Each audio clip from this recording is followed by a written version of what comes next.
ಈ ಕನ್ನೇರಿ ಸ್ವಾಮಿಯನ್ನು ಚೂ ಬಿಟ್ರು. ಯಾಕಂದರೆ ಇವನು ನಾಲ್ಗೆ ಸರಿ ಇಲ್ಲ, ಬಾಯಿ ಬಿಟ್ಟರೆ ಚರಂಡಿ.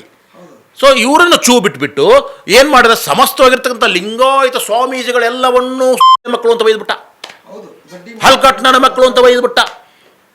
ಗೊತ್ತಾಯ್ತಾ? ಎಷ್ಟು ಕೆಟ್ಟದ ಭಾಷೆ ಅಂದರೆ ಒಬ್ಬ ಸ್ವಾಮಿಯ ಬಾಯಲ್ಲಿ ಬರುವ ಮಾತುಗಳೇ ಅಲ್ಲ ಇವು. ಅದನ್ನು ಸಮರ್ಥನೆ ಇವನು ಯಾರೋ ಒಬ್ಬ ಪುಂಗಪ್ಪ ಇದ್ದಾನೆ, ಚಕ್ರವರ್ತಿ ಸುಳಿಬೆಲೆ ಅನ್ನೋನು. ಅವನು ನಮ್ಮ ಹಲವು ದಿನಗಳಿಂದ ಹಲವು ವರ್ಷಗಳಿಂದ ಒಳಗಡೆ ಇರ್ತಕ್ಕಂಥ ಆಕ್ರೋಶ ಈ ರೀತಿಯಾಗಿ ಬರ್ತಾ ಇದೆ ಅಂತ ಸಮರ್ಥನೆ ಮಾಡ್ಕೊಳ್ತಾನೆ ಅವನು. ಅಪ್ಪ ಪುಂಗಪ್ಪ, ಅರ್ಥ ಆಯ್ತಾ? ಅದೇ ರೀತಿಯಾಗಿ ನೀವು ಪುಂಗಿದಿರಲ್ವಾ, ಇಷ್ಟು ದಿನಗಳ ಕಾಲ ಶತಮಾನಗಳಿಂದ ನಮ್ಮ ಶೋಷಣೆ ಮಾಡಿದಿರಲ್ವಾ ಶೂದ್ರರನ್ನ, ದಲಿತರನ್ನ.